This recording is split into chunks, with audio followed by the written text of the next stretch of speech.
Welcome to Meet the Author, where you can join in on insightful conversations with best-selling and award-winning indie published authors. Your hosts today are Rob and Joan, who themselves are indie published authors, book publicists, and paranormal investigators with Tampa Bay Spirits, based in Tampa Bay, Florida. Thanks for dropping by. And now, on with the show. Hi, everybody. I'm Rob. And I'm Joan. How are you all today? It's Robert. Good morning. You're up bright and early watching us there from Australia. Patricia, hello. Glad to see you there. Oh, Paul, hello. Hello, Paul. Hi, guys. Welcome, welcome, welcome. Yeah, good to see you signing in. We're always happy to see you. And don't forget to like, share, follow, and comment. We love your comments. We have two really exciting guests tonight. I'm sure you're excited to meet them too. We've been looking forward to this show. That's right. Our second guest tonight is Christian romance author LAUREAN Brooks. And she has the gift of incorporating laugh out loud humor into while she's addressing serious life issues, like repercussions from past abuse, rejection, and loss of a mate. So stay tuned. It should be very interesting. Those are serious and issues. We'll see how we can laugh at that. I don't know, but we'll find out, right? Now let's say hello to a couple more people. Hi, Jan. Good to see you again, Jan. Mary, welcome. Hi, Mary. Hello, Joe. And Joe. Glad to see you, Joe. All right. And now what we're going to do is we're going to introduce Amazon #1 best-selling author, CARRIGAN. Catherine? Hello, everybody. My name is CARRIGAN. I'm a medical intuitive healer, Amazon #1 best-selling author, and host of the Natural Healing Show for UK Health Radio.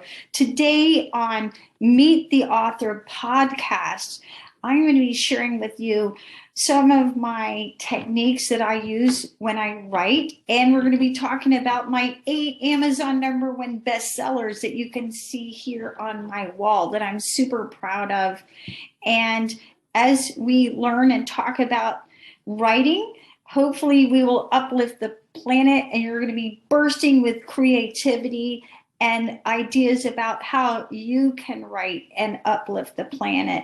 You can find out more about me and my work at CatherineCarrigan.com and UnlimitedEnergyNow.com. While you're there, definitely sign up for my newsletter so you can learn even more about how you can heal yourself naturally. Hello, Catherine. How are you doing? Great introduction there, Catherine. I'm okay. And I also have to introduce my puppy. This is Dixie. Hi, Dixie. Hi, Dixie. And I just had to introduce her because right before we went on the air, she was getting into the rag pile. And I was like, so if you hear a lot of commotion in the other room, someone is not breaking into my house. All is well. It's just well, if we see anyone behind you, we will certainly give you a heads up. Exactly. There you go. Sue Pearson saying hello. James Ricards. Hey, James. Is also, oops, sorry, James. There you go. Greetings, one and all. George Desmukes. I'm here. Peanuts and all? Peanuts and all. Peanuts. Well, that's his Texas accent. That's his Texas accent. That's what that is. Patricia says hello, Catherine. Paula says hello, Catherine. Trish Pipkin says hello. And Sue says, hi, Catherine and Dixie. Well, we got the greetings out of the way, folks. So, Catherine, I'm really interested in exactly what it is that you do. Maybe you can explain that to the audience real quickly, and then we can get into, some of your books and stuff. Sure. I'm 62 years old. I have 28 years experience in natural healing, and I am a medical intuitive healer. And there's basically 2 things that I do.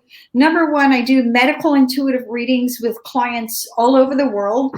I don't have to see someone or put my hands on them to know what's wrong or what will work to make them better. I work with a healing center in Costa Rica. And before anyone goes there, they fill out a form and send me their photograph. And I spend an hour, hour and a half writing a whole medical intuitive reading. When I do a medical intuitive reading, read what's going on your physical, energetic, emotional, mental, and spiritual levels. And then also I'm a master healer. So I work with clients all over the world to clear the issues that we find. It's super rewarding work. I love what I do. It's incredibly, it makes me happy. And basically all day long, I help people be healthier and happier. So that's what I do. So do you ever go to any of those places, or is it always at home? Yes. Obviously, I live in Atlanta, Georgia. Sometimes people come to see me. And I have been to Costa Rica. Oh my God, it's one of the most beautiful places on the planet. It looks like it. It looks like it is. It's paradise. It's paradise. One thing has concerned me about Costa Rica, everyone has to go ziplining when they go there. But it kind of makes me a little nervous with the animals, the monkeys on the zip line. Zip lines. Don't know whether that's a problem or not, but it won't be for me because I'm not going there. Robert White says, sounds similar to what I do with the remote healings. I didn't know you were a remote healer, No, Robert. I didn't either. Live and learn. That's interesting. Well, first we'd like to talk a little bit, Catherine, about the book that you're going to give away tonight and explain what that's about. Absolutely. So the Little Book of Breathwork is my 9th book. And I had to share a story about how I came to write it because I lived my whole life prayerfully. I asked for guidance about literally everything. And in 2018, I kept getting the guidance that I needed to write a book about breathing. And I'm like everybody else. I'm like, I'm practical. I'm grounded. I'm like, who needs a book about breathing? Who's going to buy a book about breathing? Anyway, like everybody else, I argued with my guidance and I was like, are you sure? And it was just absolutely insistent. So March 2019, I finished the Little Book of Breathwork. And the Little Book of Breathwork is about breathing exercises, hand mudras, and affirmations. And it includes a breathing routine that I call 8 minutes to inner peace that will cut anxiety in half in 8 minutes. So all my clients who have anxiety, I teach them this routine. I tell them it works faster than Xanax and it gives you power. Anyway, so I finished the book in March 2019. And as soon as I finished it, I understood why I had to write that book because it's really simply written. It's very friendly. A lot of books about breathing are super academic.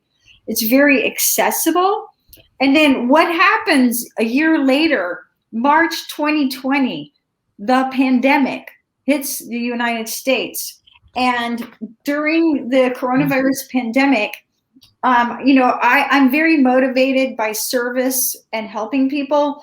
And I've given this book away for free to people in 17 different countries. And so if you send me an email, Catherine@CatherineCarrigan.com, I will send you the ebook version via WeTransfer. It's also available, of course, in paperback and audiobook. 8 of my books are available in audiobook format. And by the way, I love to take photos with my iPhone, and that is a picture that I took.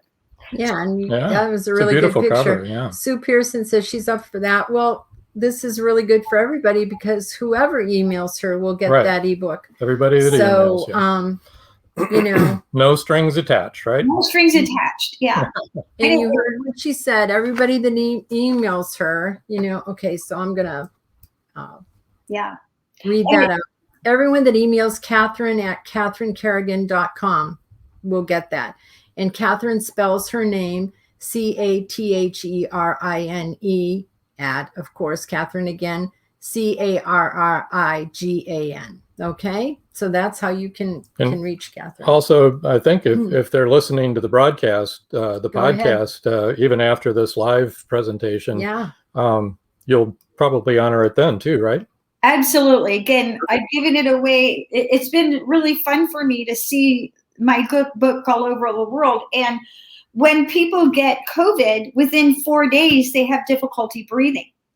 And so it made me really thankful that I listened to my guidance, and that during a time of, true global uncertainty and, sickness, there was something that I had done that could contribute to the well-being of everybody and give people tools, because you can do breath work anytime, anywhere, and it puts you back in charge of the way that you feel.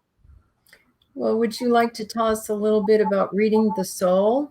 Absolutely. So Reading the Soul is my 10th book.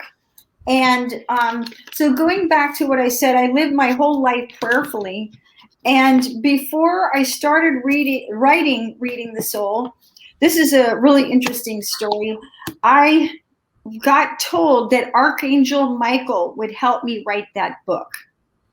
And so every morning I started praying and meditating to Archangel Michael and asking for guidance.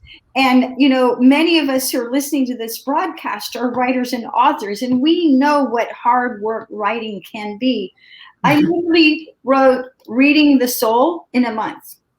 Of all my books, it was the easiest to write. And I wouldn't say it was easy, but it was easiest. And there again, that's another photograph that I took, and that's my favorite orchid. I raise orchids in my healing room, and I have a wonderful book cover designer. And one day there was 4 blossoms on my chartreuse cattleya. So, it's Maybe just, I can see it better here. Yeah. There we go. Yeah, because if you think about your soul, that is, the most beautiful, transcendent expression of who you are. So I thought that was a great thing. But anyway, what is Reading the Soul about? So when I do medical intuitive readings, I read what I call the 5 levels of the being. I read what's going on the physical level, on the energetic level, and the energetic, you know what your body is, right? The solid part of you. The energetic level includes your chakras, your acupuncture meridians, and your breath. The emotional body, I read that because emotions can shut down literally anything. I read the mental body, that's your thoughts and beliefs. And then finally, I read what's going on at the soul level. And honestly, I've never read any book like Reading the Soul, because it basically explains what I look for when I'm doing a soul reading. And so it's sort of the outline of it, or the template, if you will. And then I give examples of people that I have worked with who had different soul challenges. And this is so important, I feel, because you are a soul, and this is my opinion, not that I know anything. I really actually don't know anything. But you're a soul and you're having a human experience. Your soul controls your mind controls your emotions controls your energy, and your energy body controls what's happening on the physical level. So when you do healing work at the soul level, that is actually the most powerful level to work on for anybody. So this is some of the examples of what I look for in a soul reading. So for example, the first thing I look at is where you are in your soul evolution. And there's basically 3 phases. Unconscious, you're born, you're going around, you don't really know that you're soul, you don't know why you're here. Awakening. And when you're in that awakening process, you're waking up to the fact, gosh, I am a soul. My soul has a purpose for being here. And then finally, conscious. Like I know I'm a soul. I know why I'm here, and I'm doing my best to fulfill my soul purpose. And then I look at karmas, because this world that we live in it's basically a field of maximum karmic opportunity. Because sometimes you may look at your life and you go, why is this happening to me? why all these other people, they seem to be having these easy lives. Why can't my life be easy? Well, you may be here to clear a tremendous amount of karma. So I look at what I call your karma clearing to-do list. So just like when you go to the grocery, you have a list of, butter, sugar, cat food, dog food, toilet paper, Kleenex, etc. What are the karmas that you're working through in this lifetime? And that's a long list. I also look at past life vows. So you may have taken vows in this or another lifetime that affect you. For example, a not fun vow that many people have taken is vows of chastity and poverty. So people who are constantly struggling with money, they can't find a partner. You may have taken vows of past life vows of chastity and poverty. I also look for negative spiritual energies. Sometimes people have different negative energies that have attached to you for a different reason. And then I look at how your soul communicates with you. Now, one of my 10 books is called Unlimited Intuition Now, and maybe we'll talk about that in a moment. Here, I just brought it up, Catherine. Another one of my photos, that beautiful butterfly pose for me. But again, my view is that you are a soul, and because you are a soul, in my view, everyone is intuitive. Everyone, because your soul is always trying to communicate with you. It's really just a question of, do you understand how your soul communicates with you? And there's 4 primary psychic gifts. Claircognizance, that's my gift, where you know things. Clairaudience, where you hear things. Many authors, I feel, are high in clairaudience. Clairsentience, where you feel things, and clairvoyance, where you see things. So I look at how does your soul communicate with you? And then I also look at what I call soul medicine. So just like if you got sick, you may take physically ill, you might take herbs, because the soul is who you are and you're experiencing your soul in this lifetime. When we treat the soul, again, it uplifts you. And when you understand illness, all illness is slowed down vibration. So when you lift your vibration, you feel better. A simple example of that is, how do you feel when you go to a comedy club? You may walk into the comedy club tired and depressed, and then you go laugh your head off and you feel so much better. You didn't take a drug, you didn't take an antidepressant, you didn't take an herb.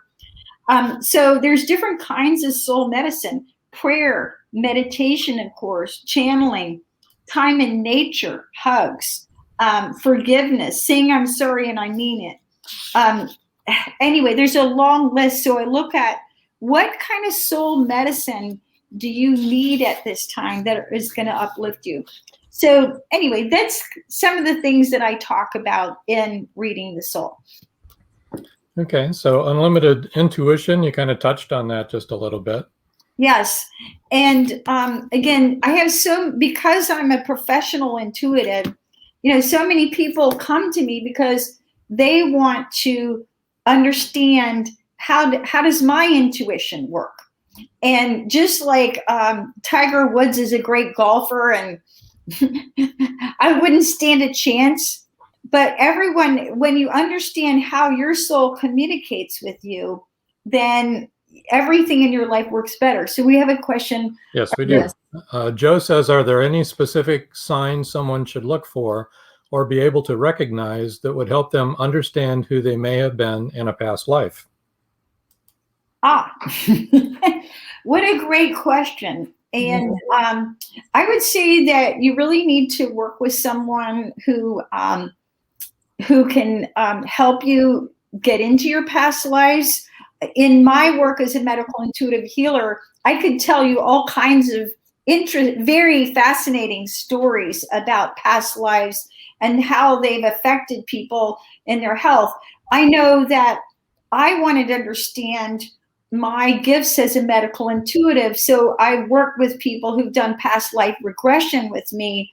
And in one lifetime, I remember seeing that I was a little brown man wearing a loincloth, and I think I was some sort of Ayurvedic healer, because people would come to me, I would look in their eyes, and then there were two scribes off to the side, and I would tell the scribes what herbs they needed, and then I would pray over the person. In another lifetime, I was an Indian medicine woman, and I would give direction for the whole tribe. And in another lifetime, I was some sort of woman who worked with herbs in the forest, and who ended up helping many people that way. So to answer your question, I think that many times when you're off the chart good at something, I mean, I have a lot of training. I'm a very inquisitive person. I was Phi Beta Kappa at Brown. I'm always reading or learning.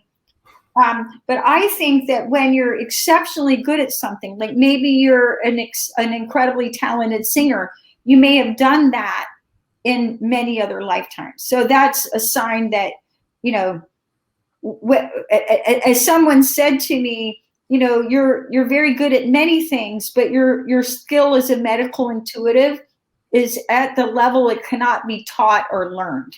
And I've just done it in many, many lifetimes. So if you're not good at anything, perhaps you were clueless in a former life. Again, I'm just saying.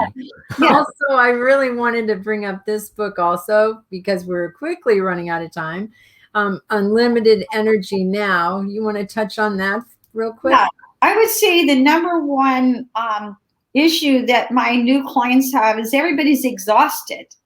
And so Unlimited Energy Now is for people who are in adrenal burnout. What I find, like, I just had a new client today, and she was 40 years old. Everybody who's 40 is exhausted. And so Unlimited Energy Now is again, I go over on every level: physical, energetic, emotional, mental, and spiritual, all the things that you can do to rebuild your energy. And I wrote it for people who were exhausted. And so it's very simply written. And if you're too tired to read, you can listen to the audiobook. There you go. Yeah. There you go. So Joe Congo said, that makes sense. Thank you. All right. And then Jillian and Genevieve both popped in and said hello. And Jillian says she's pretty clueless in this life. Actually, she is not. She's not. Yeah. She's pretty funny in this life is what she is. That's a serious talent. Being able to make people laugh. She has serious talent because she makes us laugh all the time. We're on a number of different programs with the Haunted Happy Hours on Thursday nights. All right. And we touched on this a little bit. Was there anything else you wanted to say about unlimited intuition? I know that you said you believe everyone has it, and getting in touch with your soul is a good way to understand what you're. I agree completely. I think everyone is intuitive. I just think that, like you said, Tiger Woods was naturally a good golfer. He had that ability. Anybody can learn to play golf, but we're not going to all play golf like Tiger Woods. No. And I think that's the same thing with intuition, don't you? Everybody has it, but not all of us are going to be operating at the same intuition, or you could even say vibration.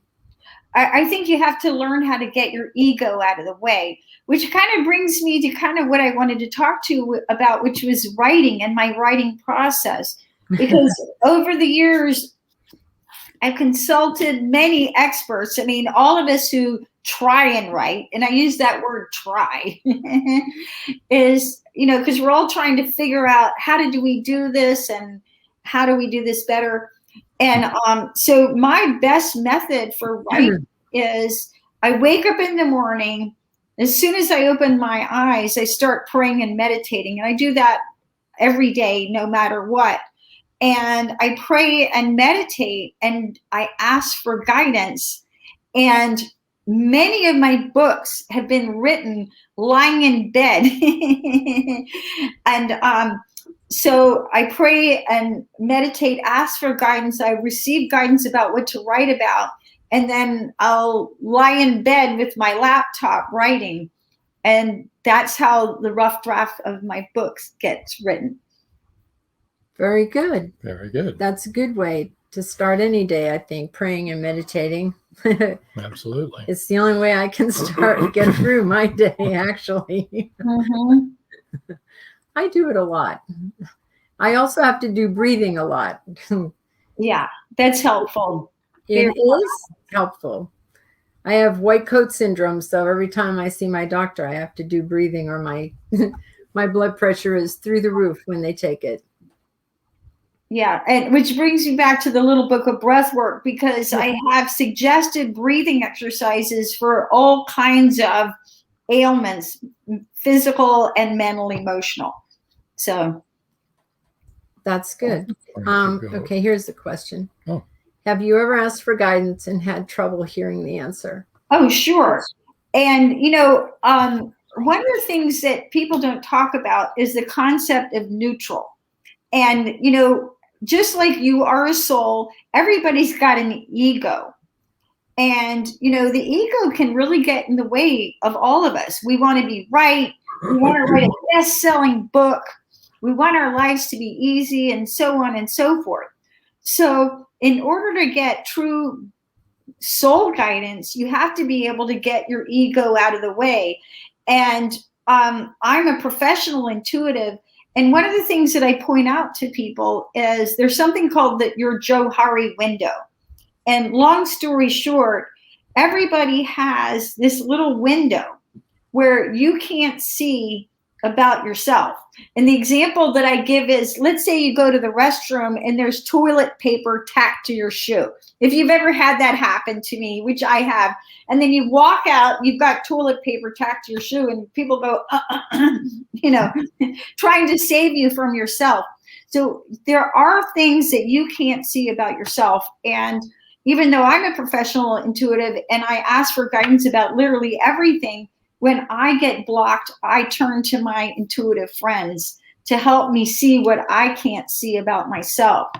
So many people want to figure everything out themselves. And I think you can figure out a lot. But when you're blocked, it's because you're in your Johari window. And we all have one. Well, real quick here, I wanted to put up where everybody can reach you. The website is CatherineCarrigan.com. And there's also another website where you can reach Catherine. It's unlimitedenergynow.com. On Facebook, she's author Catherine Carrigan. And this is all spelled the same way I spelled it the first time. And on Twitter, if you want to follow her on Twitter, she's at CS Carrigan. And on LinkedIn, you can find her at Catherine Carrigan. I think, did I get them email?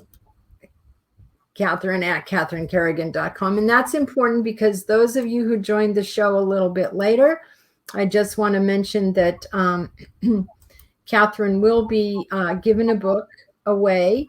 It's called The Little Book of Breath Work. And everyone that emails her, everyone that's listening and watching now, and everyone that's listening later can get it by emailing her to Catherine at CatherineCarrigan.com. So that's pretty cool. Yes, and please share it with all your loved ones who get sick with COVID, and all your loved ones who are suffering from anxiety. So absolutely. So Trish says that's helpful. So in those times, go to the people you know and trust who know you. Yes, okay. For sure. All right. Well, I think it's time to take a break. That was fast, wasn't it? That was. Anything else you want to say real quick before we go to break? I think that when you write from your soul, it's going to be the most powerful. And also my experience of working with Archangel Michael, I truly believe that there's angels and archangels over on the other side who want to work through us. And, by making yourself available, if you will, then you can receive divine assistance, and your writing will be easier and possibly even more powerful. Sue Pearson says, thank you. And now we'll go to break. See you in a few minutes. Stick around 3 to 5 minutes. And stick around, folks. We'll go with LAUREAN Brooks. Hang on just a minute. At Indie Booksource, you can shop by genre or by author, and you will be buying direct from the author's main purchase link. We offer hundreds of titles in formats that include ebooks, paperback, hardbound, and audiobook. Support an indie author. Visit indiebooksource.com today. Oh, yeah. Life just got sweeter now that WLFE DB has merchandise. Show your support by purchasing your t-shirts for WLFE, Paratalk Radio, Inside the Drag Closet, and more. But it doesn't stop there. T-shirts, coffee mugs, tanks, buttons, cloth bags, and more. Go to WLFE-DB.com. On the top bar, click on the merchandise tab and bam, there you go. You got merch. Support the shows. WLFE-DB.com. Enter a universe of scream demons, magic, sign language, and adventure. Join two teenagers struggling to overcome their disabilities as they embark on an interdimensional journey with Master Fantastic. Travel with them through portals to other worlds, most of which are only a spell away. Unfortunately, so is evil. Master Fantastic is an inspiring story of overcoming tragedy and rising above difficult circumstances and childhoods. Suitable reading for young adults and up. Available now on Amazon.com and IndieBookSource.com from master storyteller Jesse Frankel. WLFE Digital Broadcast Network presents Variety Unlimited Television. Watch shows like Meet the Author Podcast, The Bipolar DM, Just Cindy, Card Pulls and Coffee, Unfiltered Talk with Bryce, and more. That's right, our shows are your shows on WLFE Digital Broadcast Network. And now, back to the show.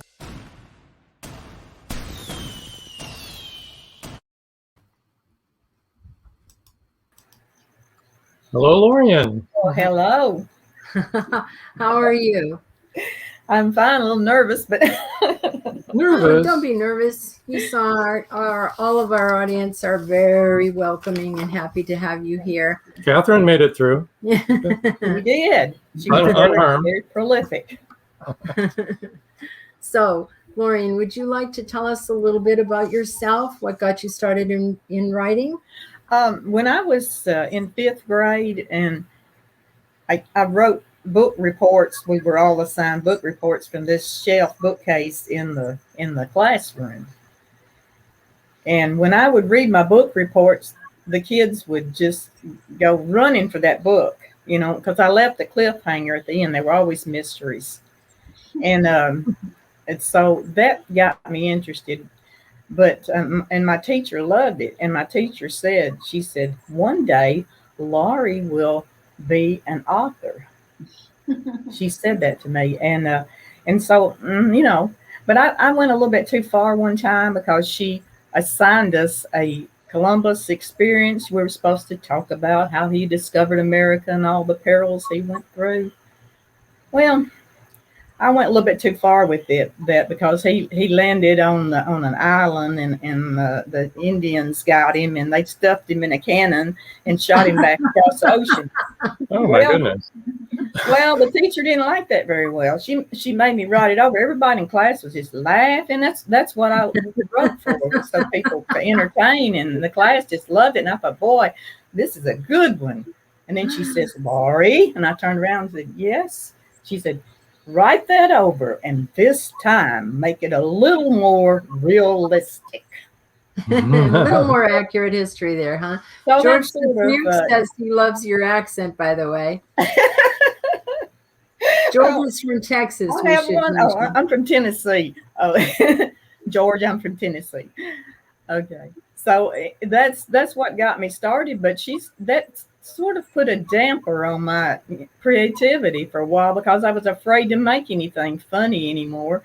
But when I got to 9th grade, we were given open-ended sentences in literature, in our literature class, and I was reading them out loud at home, and I was trying to figure out which one I wanted to make the story out of, and I I often wonder what I would do if I were. And my mother started singing an Oscar Mayer wiener. And so I said, that's it. So I wrote a story then about the Oscar Mayer wiener and how he was running away and he got thrown in a trash can. The dogs were chasing him down the street. And this time the teacher loved it. She laughed all the way through it when I was reading it. So it got my, my muse flowing. Kind of spurred you on, right? Spurred you on, Yeah. but you're not writing about Oscar Mayer wieners right now. No. What you want to tell us what you're writing about? What? I'm sorry. What is that? What I was writing about? I was writing about. Yeah, now, what kind of books do you write now? Oh, I write romance, but it has lots of humor in it. There's always catastrophes and little things that happen, just funny things. And the first one, the latest one I've written is in a series, and it's called The Matchmaker's Mix-Up. And you can imagine.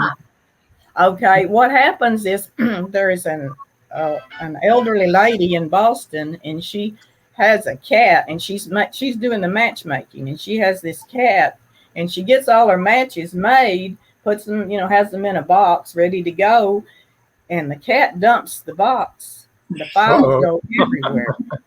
That's not good. That's never good. So she has a stroke. This is 1870.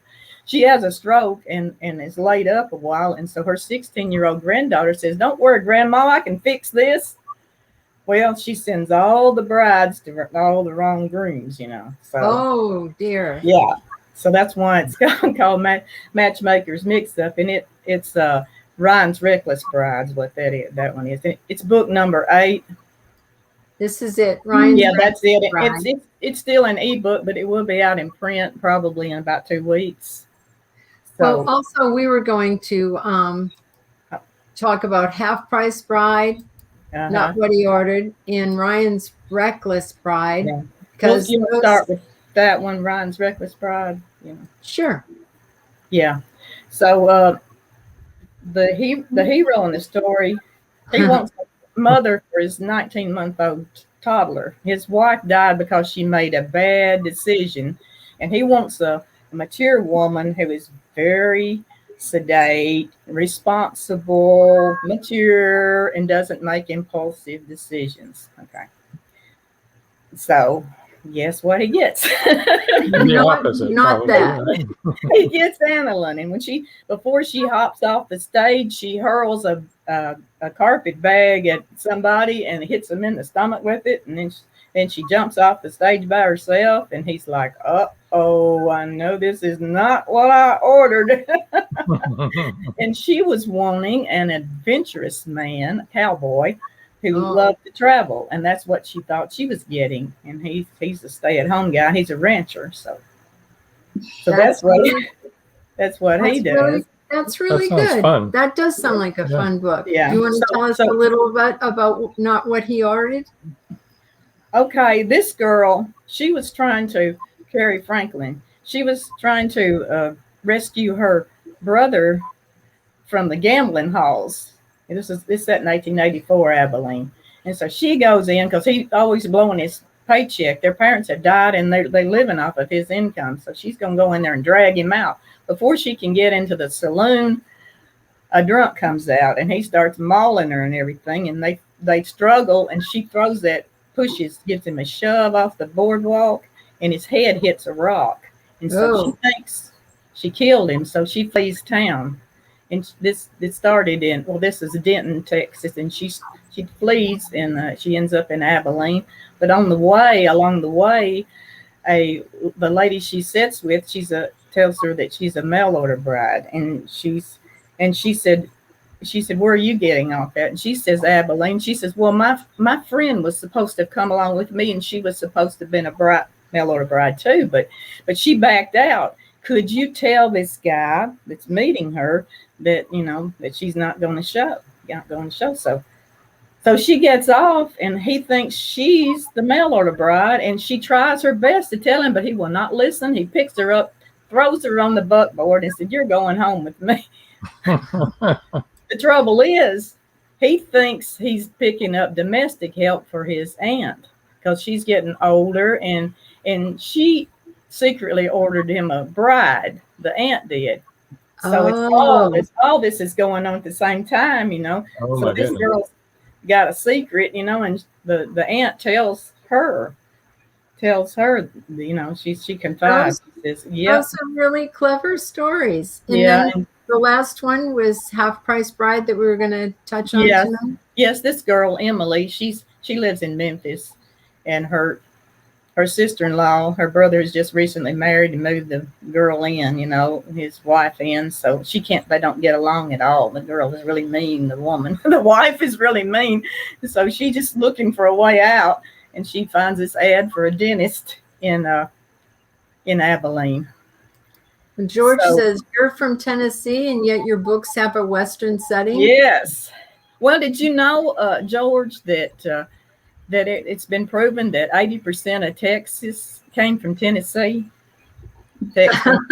Really? Isn't that wonderful? I mean, I always feel when I go to Texas, it feels like that it's like a sister state or something. That isn't a government statistic by any way, is it? Yeah, well, that's what I read. It on it. It was really the ones that settled. At the beginning. Oh, the settlers. Okay. At the beginning, the settlers. Yeah, 80% came from Tennessee.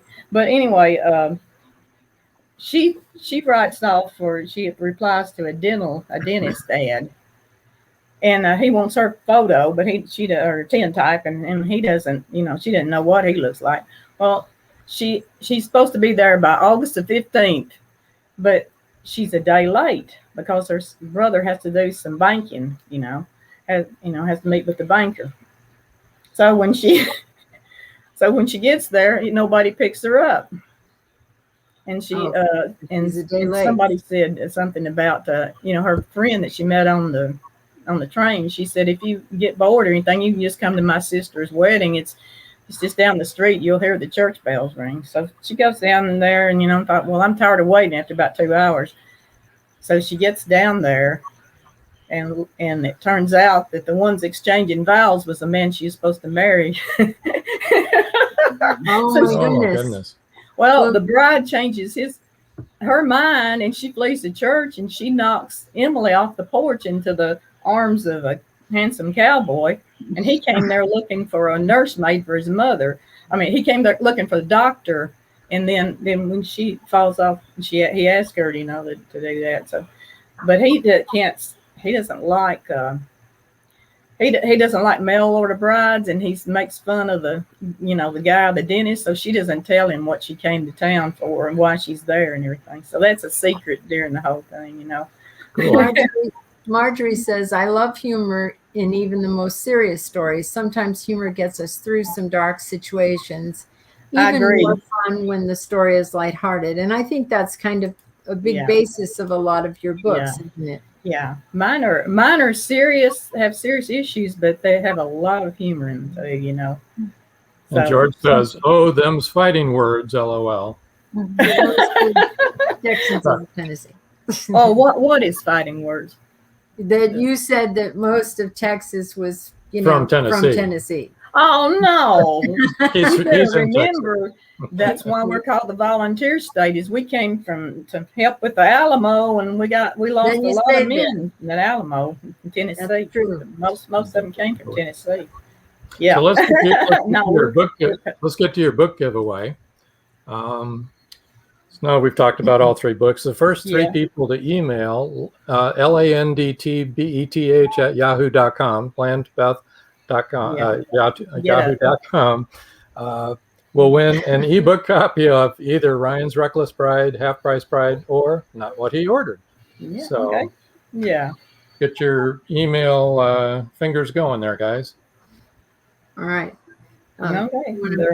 They're on their way. I know George wants one of those. George says, "Yep, Davy Crockett." Davy Crockett. Yeah, he's not in there because it's a little bit late for him. About 75 years. No, right. 60 but years. But he was at the Alamo. Yes, he died there. And Jim Bowie did, and Yep. several famous ones that died there. I hate that. Such a loss. Always makes me sad when I see the movie. If you want to Yeah. reach Laurean, her Facebook is Laurean Brooks. It's LAUREAN.BROOKS.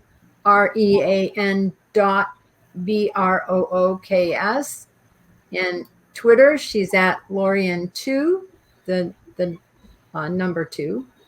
And on email is landtbeth@yahoo.com. That's right. And that's where you have to go if you want to win one of the 3 ebooks.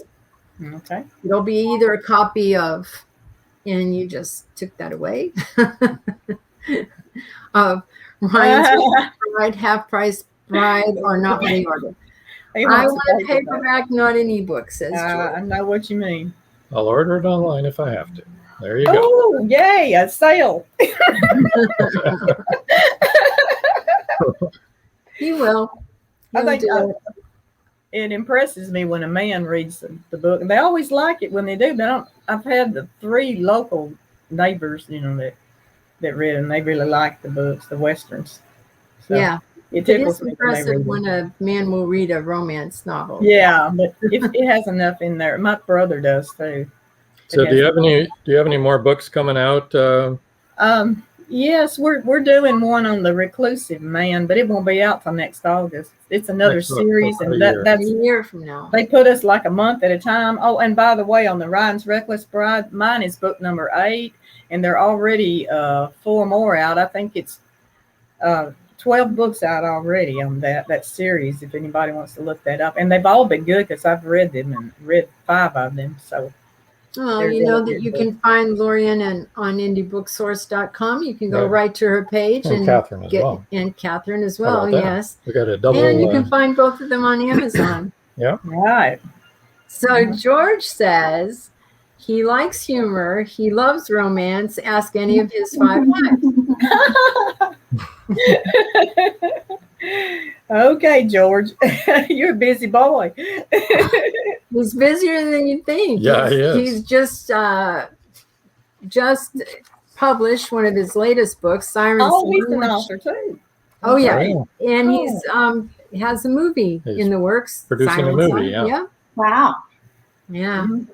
Pretty exciting. That's wonderful. Yep, they're already working on it. So yeah, that's great. I like that. I'd like that too. It gives all of us encouragement, right? Though I'm not sure that Catherine's books would become movies easily. I don't know. I mean, you could use her intuition about it, right? I think maybe Reading the Soul has a lot of really interesting stories about people and what different things that people had going on that were really soul challenges. So you might be able to weave together a story out of all that. Yeah. I can see that. Laurean's 12 in a series could make a TV series very easily. Yeah. There's going to be 19 when it's finished in May of next year. 19 books total. I'm number 8, and there's been 4 more since mine released. So that's awesome. That is. Yeah. That is. I enjoyed writing that. That was fun. He wants a cook too. He wants to be a good cook, and she can't cook a lick because when she was 11 years old, she lived on a farm, but then she was moved to Memphis because of the war, and her mother was feared for her life. So her aunt was a wealthy woman, and she doted on her, and they had servants, and she never learned to cook. And so he expects to cook, and she tries to keep that a secret that she doesn't know how. So she asked a neighbor lady to sneak in every day and give her cooking lessons. So one day he comes home early, and the lady, she hides her in the barn. But he goes to the barn, and he hears somebody snoring. He finds the woman asleep on a haystack. That's so funny. There you go. He has to explain that all those meals that besides the first 2 that she burned, were somebody else. Yeah, George Congo. Joe Congo said, I've read a few Western romance books and was surprised at how much I enjoyed them. Well, good. You'll enjoy this one too. And then Robert White says Catherine book. Oh, well, this is true. Catherine's books could Yeah. become video tutorials, and that's for Yeah, sure. they should. They should be. Okay, so George says, tell Laurian, I'll trade one of her paperbacks for a paper book of Siren Song or Two Faces of the Jaguar, Okay. which are really George, good you've got her books. email right there. Yep. Okay, we'll talk about that later then. Yeah, there you go. What does George write? Here it is, right here. Thrillers? Siren the Song, kind of which is Adventure, fantasy. fantasy, That's adventure. fantasy. Yeah. But the Jaguar series is adventure, I would Yeah. say. And Okay. I know a number of people who love them. Yes. I cannot read a suspense before I go to bed. I won't sleep, you know. It just Don't turn the news on, right? No. Don't watch turn the news. Yeah. I watch too much of it. That's probably why I can't sleep. Yeah. So Trish says that George's books are adventure and lots of good humor. you can see the humor in his comments. In his comments, There you right? go. Yes, uh-huh. Oh, There we go. George is the definitive. He says jungle, adventure, romance. Yeah. That's Yeah, good. I worked at a factory for 28 years, and then NAFTA closed it, and it went to overseas, you know. So they sent us to school, and then that's how I learned to use a computer. So I went for a legal secretary, but when I got out, there were no jobs. So I went through 4 attorneys and was laid off in 2 years, 4 attorneys. And I said, well, I've always wanted to write, and now I know how to use a computer. There and you I go. learned Word, and that's how I got started.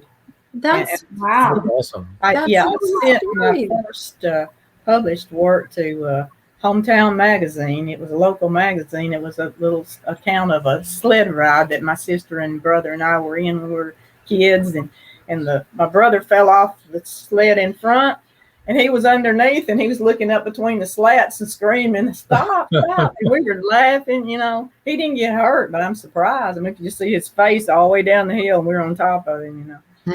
There you go. I took that, and I got $25 for it, and I was like, "Whoa!" There you go. Robert says What bit me? with that term, jungle adventure romance, I get hot, sweaty fun. Thanks, Robert. That's- Adventure. True. That would be true. Yeah. And Sue Pearson Mhm. said George's books are awesome, and they are indeed. So Laurian and Catherine, do you guys have any questions for each other? Yeah. Or comments?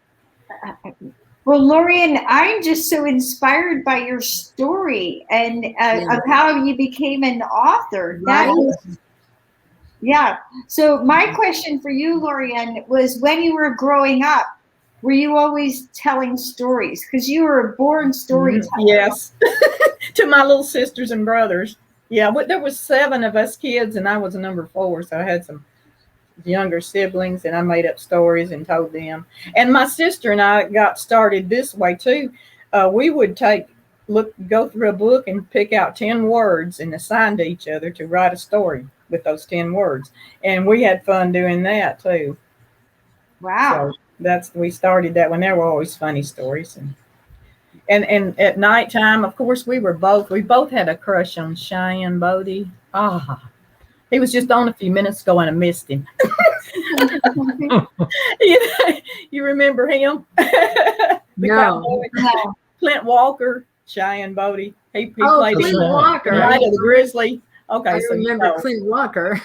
Yeah, that Clint Walker. Yeah, and we were watching reruns of him then, but we used to make up stories about him when we went to bed, and we were, of course, we both fought over him. He was mine, you know. My sister said, "No, he's mine. No, he's mine." And we just make up stories on how we were going out on a date with him or to a barn dance or something.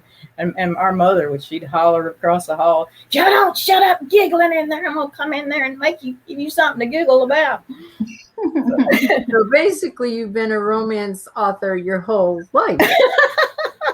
Yeah, we were always fighting over a cowboy on TV.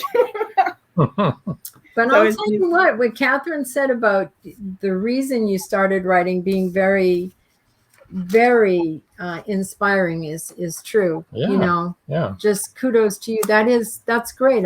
That's wonderful that you Yeah. did that. So what do you see, Catherine, when you look at me? I'm curious now. In what respect? Oh, I don't know. Just, I thought you might do a little reading there. It's okay. Yeah. Well, I think you're just really happy about this phase of your life. It's almost like every other part of your life was preparation for this. Mm-hmm. And Thank you.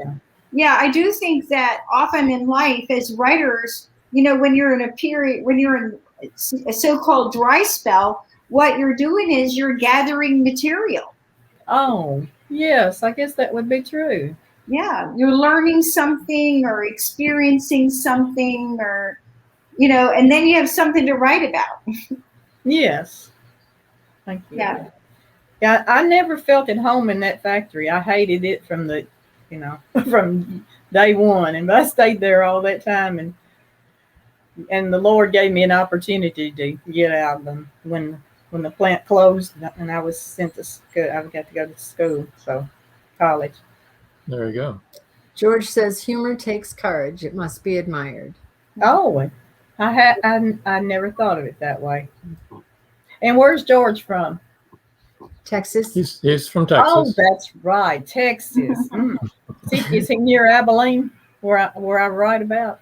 He's down George, near. are you? I think he's down near closer to Houston. Are you near Abilene, George? It's not that far, really. He's in San Leon. San Leon. That's right. Okay, I don't know that place. I may have to write about it next time. Northwest of Houston, I think. Okay. George will correct us. George will correct us Don't worry. momentarily. He's closer to the Denton, Texas, where my not what he ordered girl left from to go to Abilene. So I think he's on the beach, right? No, I don't think so. He's northwest. South of Houston on the coast. That's what I thought. Okay, south of He's- Houston on the coast. okay. He lives in a beach house. That's what my son was in McAllen. He's with Homeland Security, and he was down there. He was down there from 2005 to 2011 or something like that. He was stationed down there. My transfer down there on the border. So it wasn't that bad back then, but I'm glad he's not there. He's in D.C. now, but it's just as bad, probably. Yeah. Arlington, actually. Yeah, We but used he to works live in there. D.C. We used to live outside of DC, but yeah. My brother was Secret Service and he was in DC. Mhm. Yeah, he can't have a Facebook account or anything. So Yep. yep. And Yeah, there are stay so out of many it. places you can't visit it once you work in that kind of work. You can't go. Yeah. Mm-hmm. George lives in a small drinking community that has a large fishing problem.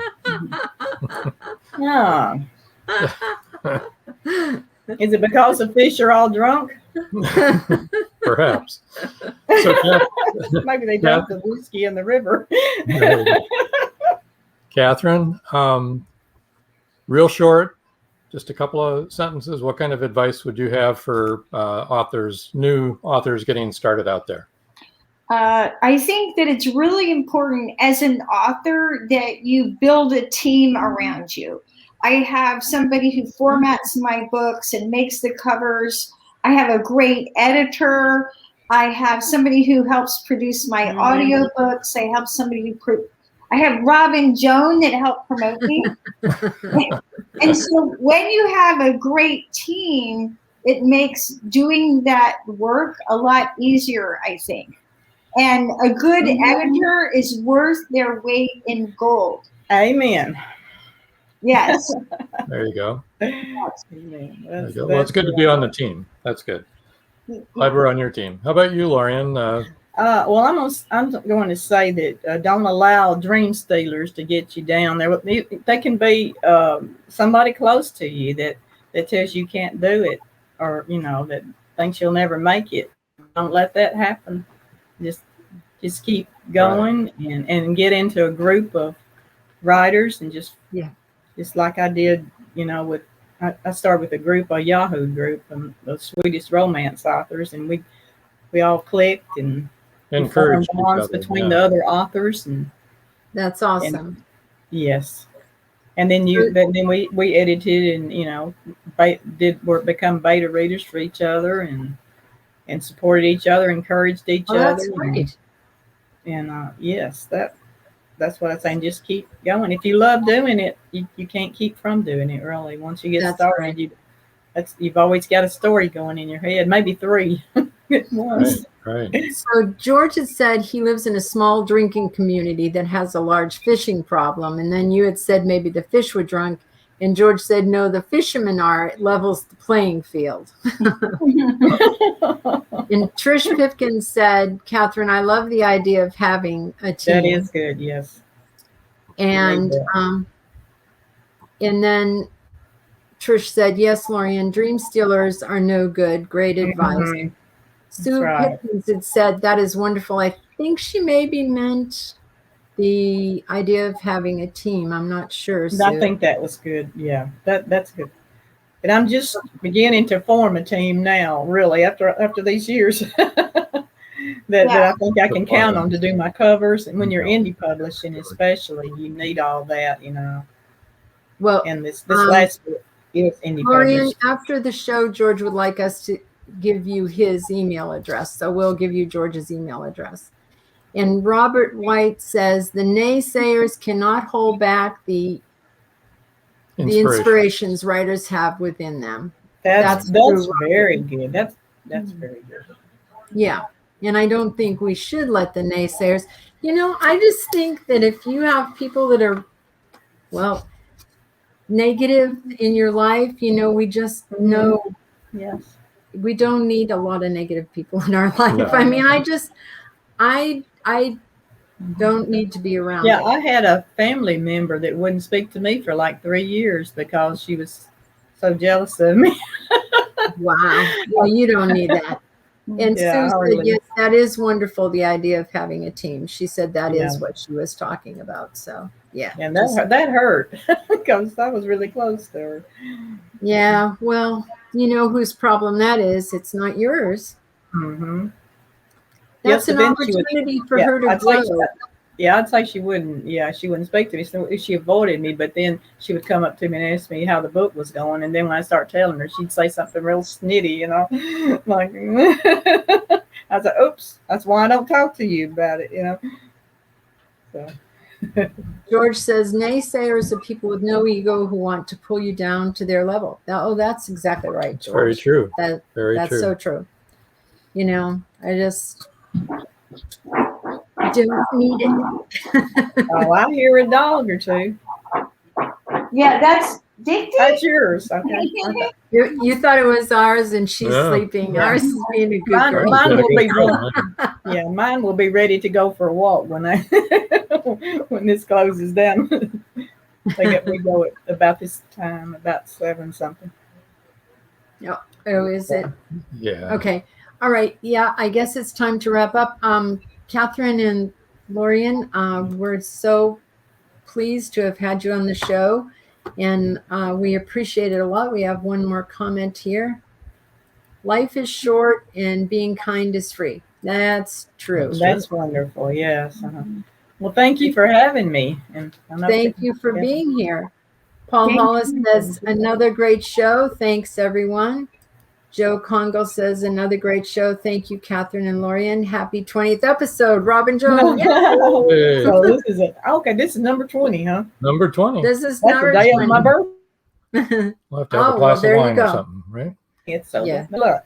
Trish Pipkin says, thank you both to both of you. She's speaking. We to thank both them of you. too. We thank them too.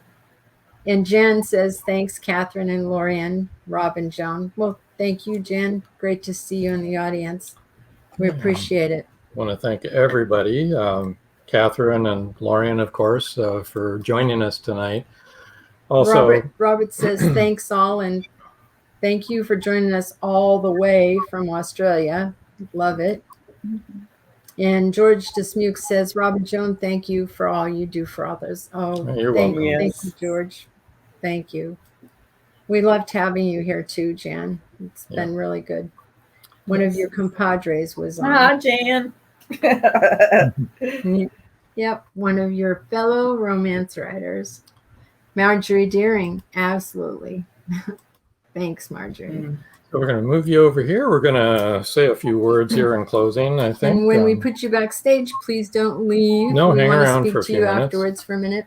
Okay. And we want to thank everybody that listens and watches every week. Really Tune in next appreciate week. that. And all the new people joining us, thank you for joining us. Mm-hmm. And Come back and visit us again. Do you have anything you would like to say? No, just what I always say after our show is Inside the Drag Closet, so stay tuned and don't forget WLFEDB.com is now streaming on Stream, and you can watch any of our shows there. We're in the Variety Unlimited section. There's also LGBTQ Friends and Paranormal View on our radio station. Right, and a little peek into what's coming up. No show next week. If you show up next week, we're not going to. So because we're taking our new trailer out. Yeah, we're going on a new trip with a new trailer. Mm-hmm. Then on the 18th is episode 21, and we'll have Kelly Mitchell, who's a podcaster and a nonfiction author. She calls herself a rebel with a cause because she loves the power words can have.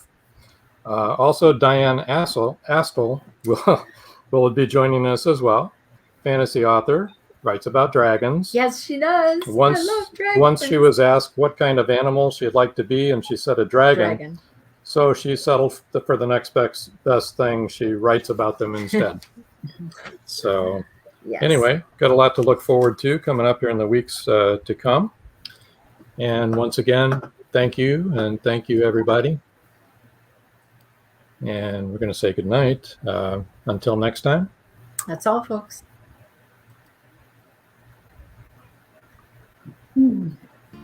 Thank you for joining us here on Meet the Author. Make sure you stay up to date with our show by clicking like, follow, and share. And you can find us on Spotify, iTunes, and more. See you next time on WLFE-DB.com.